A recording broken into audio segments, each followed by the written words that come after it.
This is the Dog Savant Podcast with your host, Brett Endies.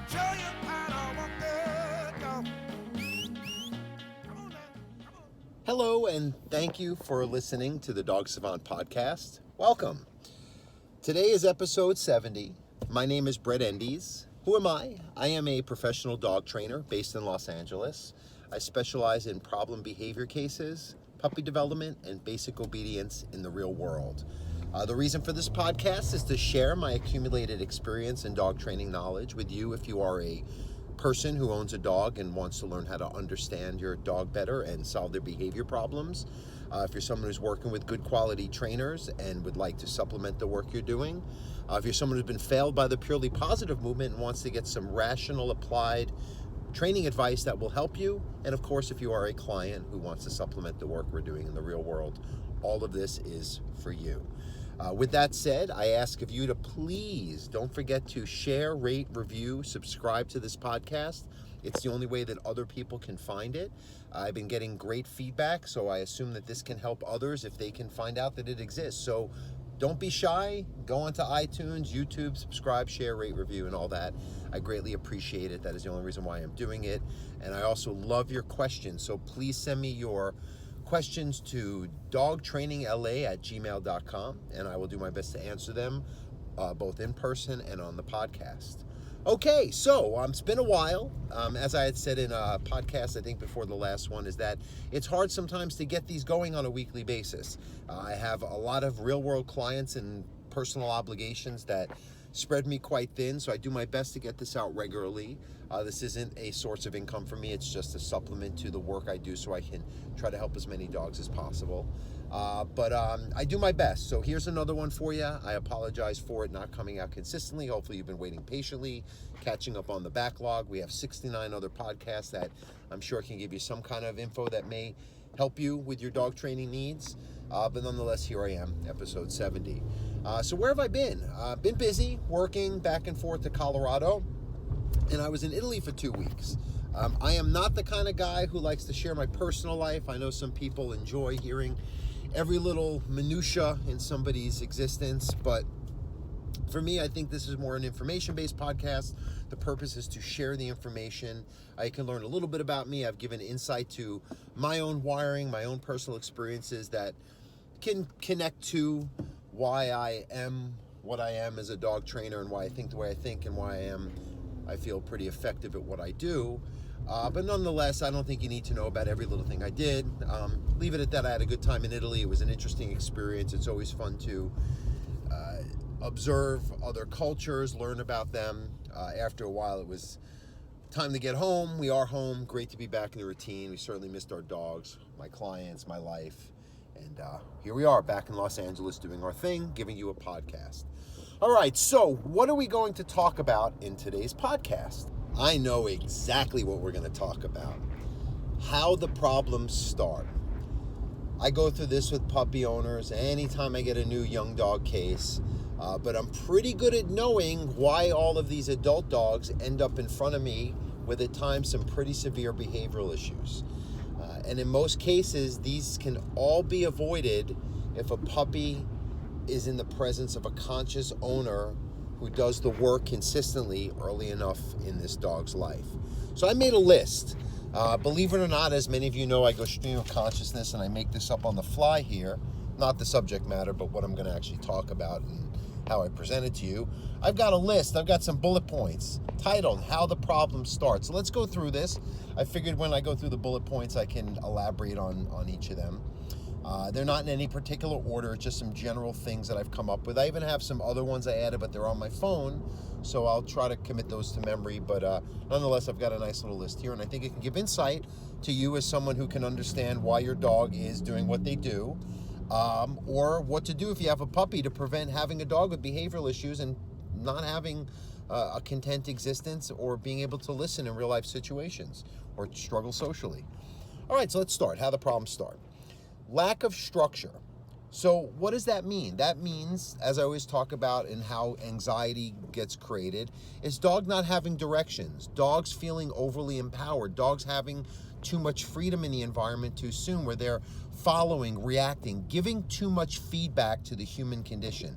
I think that's the best way to put it. Sure, dogs are supposed to be interested in us and want to be around us and excited when they see us, but if it becomes to the point where they are in a constant excited state, and every time a human moves or presents themselves, they go from 0 to 100 and they're just getting overstimulated all the time. And then even worse, what we do is, because we love how the puppy's so excited and fun, we reward it or we make excuses for this behavior because of our feelings about it or the poor information we got. And so lack of structure means not having the dog on a leash enough, not doing enough kennel time, not leading them through the environment, not teaching them physical boundaries, not allowing us to come into their space versus them rushing up to us and clinging and jumping and biting and just always underfoot, not learning boundaries and limitations, as Cesar Millan talks. So that's very important. You have to create structure right from the get-go for a new puppy.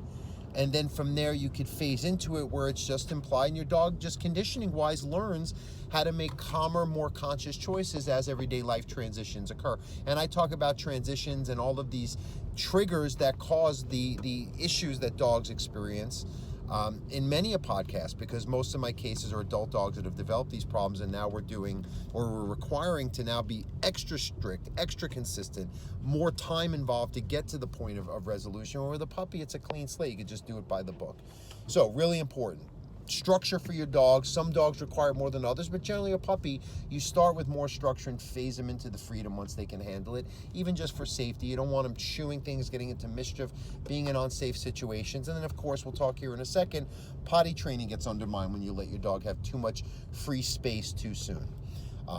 And we'll talk about this, right? Because my next one is too much freedom too soon, because a lot of people say, well, how does my dog get exercise? It's too mean keeping him in a kennel.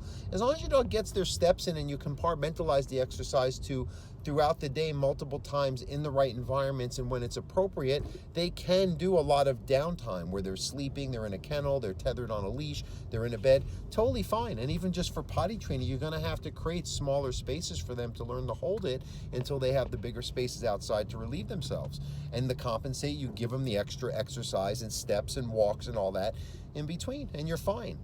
I think it's more that people just want to constantly give their puppies attention, and even then you got to learn to let it go and teach your dog to not, like I said earlier, be giving constant feedback to the human condition, because we want to indulge and not teach the dog how to be separate and have their own downtime, here and there throughout the day in the home environment around their family. So very important too. This is a big one.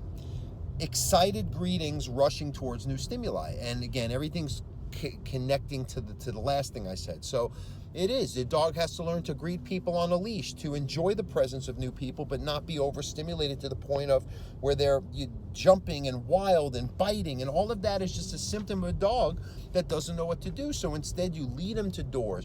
You make them sit before getting pet. And if they start getting wild or biting and jumping, the petting stops until they sit again. And they'll learn very quickly, if you're consistent and you use a leash and you don't give them the option to do anything but the appropriate protocol, then they're going to just learn to be more calm and learn to respect physical boundaries. You're jumping. As they get older, they're not going to get frustrated when people come to the door. They see another dog because they have to always be in front of humans and leading, just physically always first and foremost. That's how these dogs get into these problems. So you have to make sure that they're not getting these overexcited greetings and rushing towards stimuli, following, and they're more falling back patiently, if at all, waiting for things to come to them. Okay, thinking with your heart, not your head.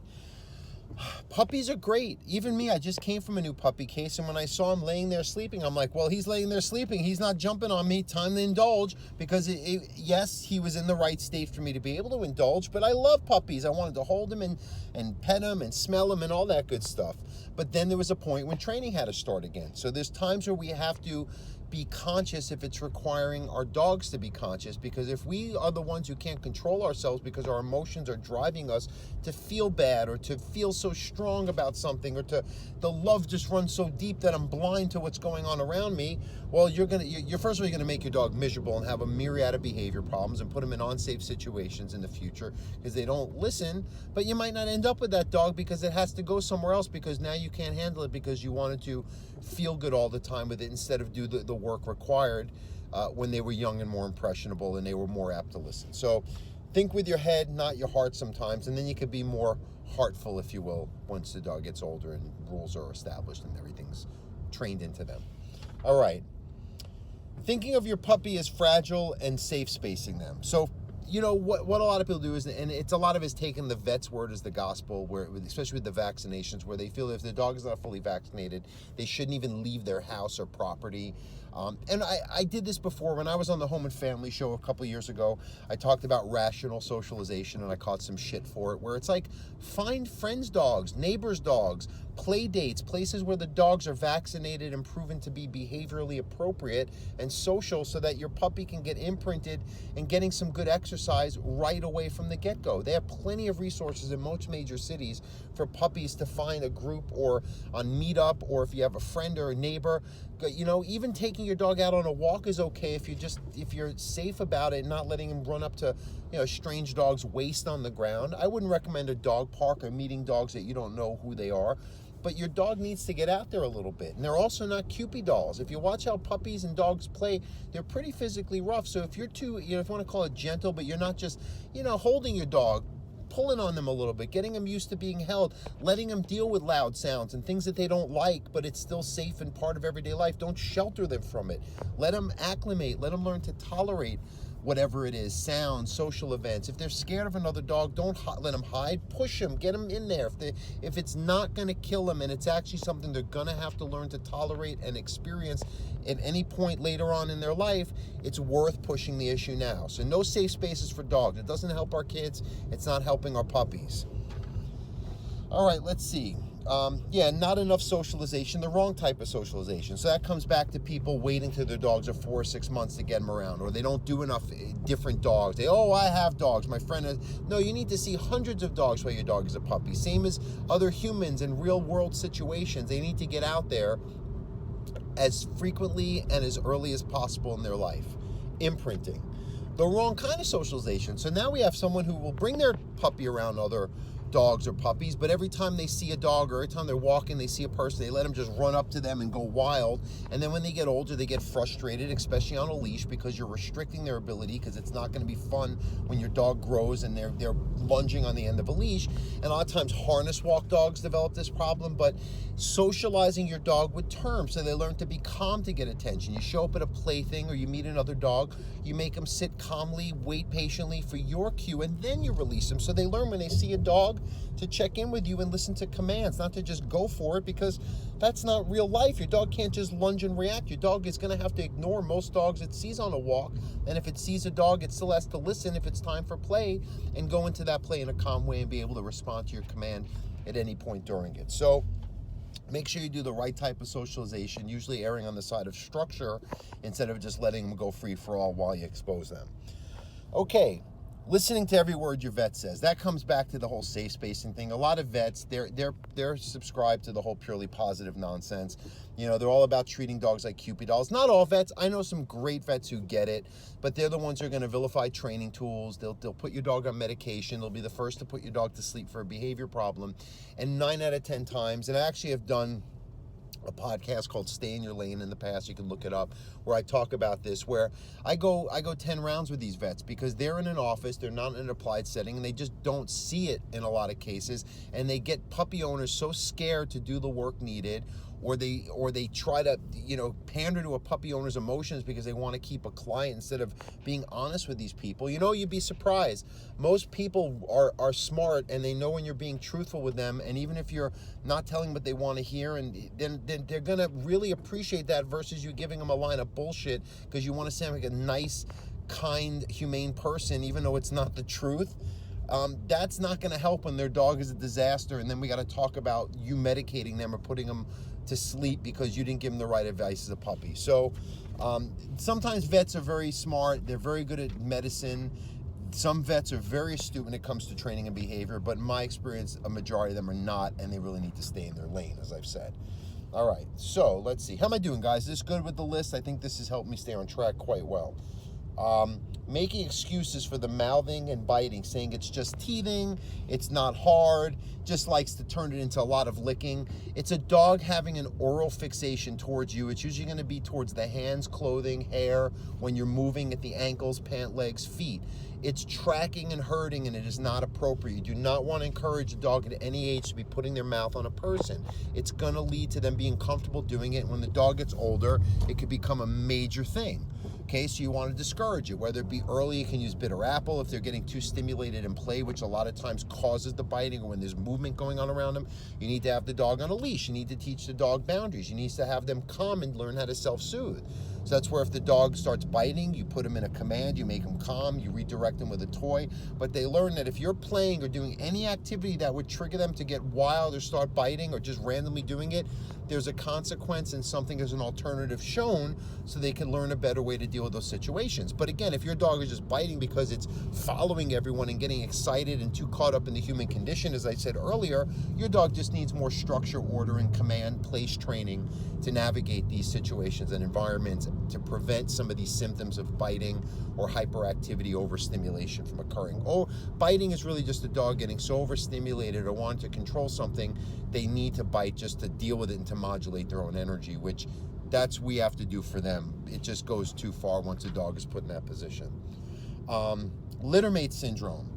I'll work with someone if they end up with 2 puppies and they didn't call me beforehand to get my advice. But it's a lot of work. Usually doesn't end up great unless you do that work early. But in a nutshell, don't get litter mates.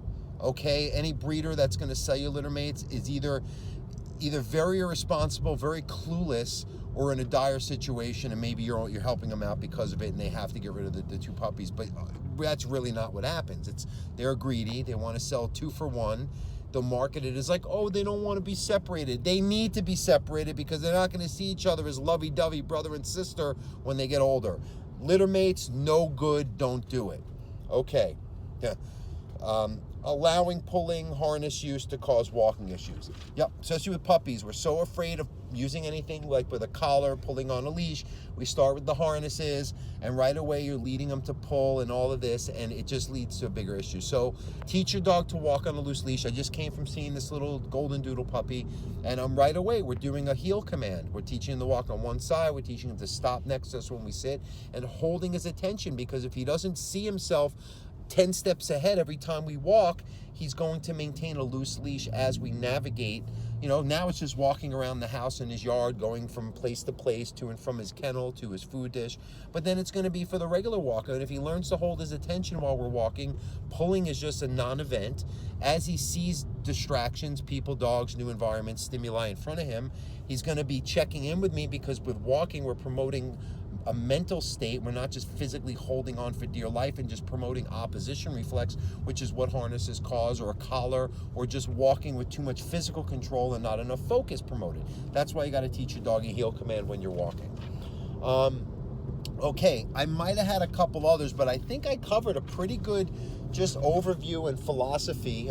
It's not so much specific training tips in this podcast, but the ideas that I'm explaining can pretty much give you insight to why you would be doing training, and probably open your mind to making some of the right decisions inherently when it comes to interacting with your puppy and doing it by the book, so you do not end up with an adult dog with major behavior issues. All right, good deal. So I'm just rolling in home here after traffic. As you know, I do these podcasts just to fill some time I have in the car when I can. Thank you all for listening. I really do like your feedback. So when you tell me how you're listening, whether you're a client or you're just someone who's out there who's just picked up and discovered the podcast, really a thank you. Again, send me your questions, info@thedogsavant.com. My website, dogtrainingla@gmail.com. Well, that's my other email. My website is dogtrainingla.com. So if you're in Los Angeles and you're interested in dog training, or you have any questions, you can hook up with me there. Don't forget to subscribe, rate, review, all that. The Dog Savant Podcast, YouTube, Instagram, all that stuff too. Thanks again for listening. Raise your puppy by the book. You're going to reap the benefits for the next 15, 20 years. Thanks, everyone. Have a great day.